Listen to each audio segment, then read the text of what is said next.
Assalamualaikum warahmatullahi wabarakatuh. Waalaikumsalam warahmatullahi wabarakatuh.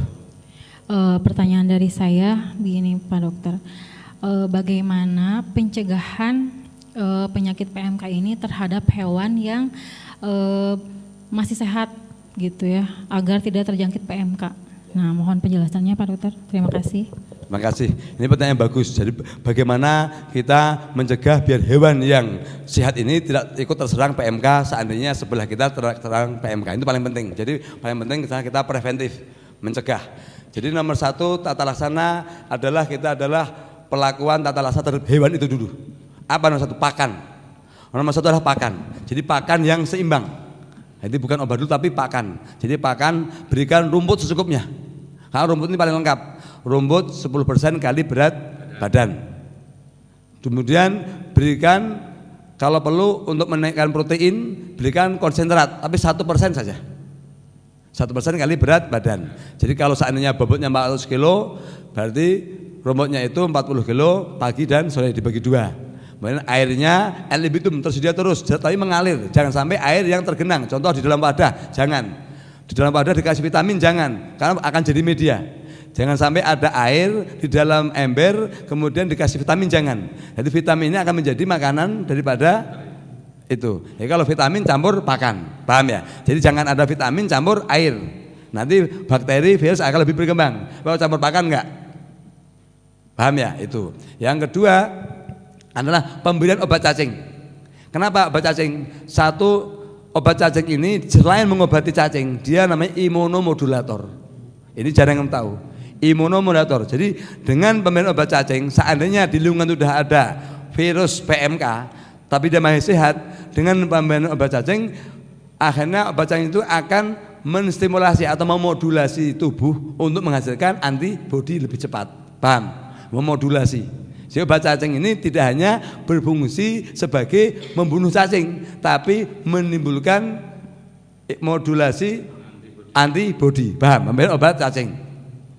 Itu. Kemudian yang kedua obat cacing itu adalah dia secara langsung itu kan setiap sapi itu kan mengandung parasit. Nah, parasit cacing itu kan menghisap darah. Nah, darah ini kan paling penting. Pembawa oksigen, katakanlah termasuk transport antibodi dan sebagainya.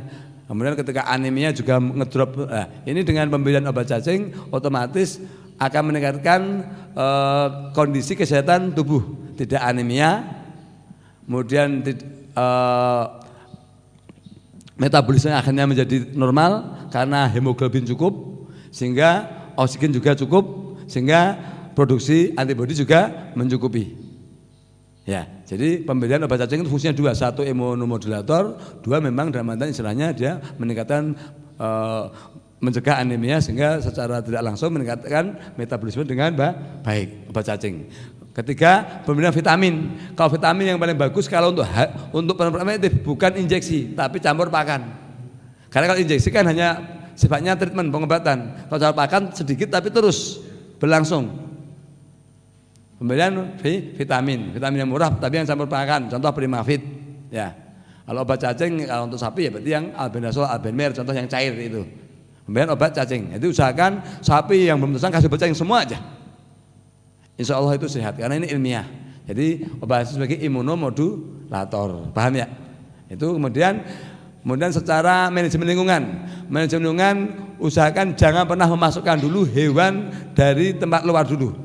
Kita jangan pernah masukkan dulu karena ini bisa dibilang semuanya outbreak. Jadi dari manapun pasti membawa virus. Jadi jangan memasukkan dulu ternak sapi baru. Kemudian meminimalkan orang masuk terutama orang asing dan tenaga kesehatan hewan, entah dokter hewan, entah mantri, semuanya usahakan jika tidak urgent jangan boleh masuk ke kandang karena justru care-nya adalah tenaga medis kesehatan hewan. Nah, itu. Kemudian dibutuhkan kalau tapi dengan hati-hati dengan sterilisasi seluruh kandang. Sterilisasi kandang bagaimana caranya? Semua sapi dikeluarkan, kemudian dicuci bersih menggunakan deterjen. Nah, setelah itu kemudian setelah kering dikapur, dicat dengan kapur CaO, kalsium oksid itu yang bongkahan kapur kemudian Itu karena dia akan mengoksidasi, dia akan membunuh virus yang menempel. Semua dikapur. Saat dikapur, kemudian kalau dibutuhkan menggunakan desinfektan, yaitu menggunakan virusid. Jangan menggunakan formalin. Kalau menggunakan formalin nanti menggunakan iritasi. Iritasi kepada mata, kepada apa menjadi masalah baru. Kenapa jangan sampai iritasi? Ketika mata sapi ini iritasi, pedih, akhirnya radang sedikit, itu menjadi jendela masuknya virus PMK. Paham? Jadi jangan menggunakan formalin. Tambah pedih ya tambah masalah. Paham ya? Seperti kita katakanlah lagi sehat. Kemudian kita ada orang menggoreng bumbu yang pedas. Kita akhirnya bisa iritasi, langsung bisa pilek kita. Karena awalnya terangsang dengan bumbu yang tadi menyegerak ke hidung, paham ya? Jadi intinya itu, jadi manajemen masalah terhadap sapinya sudah, manajemen lingkungan sudah. Semoga bermanfaat, mohon disampaikan kepada masyarakat peternak, semoga istilahnya bisa mencegah tidak sampai terjadi PMK.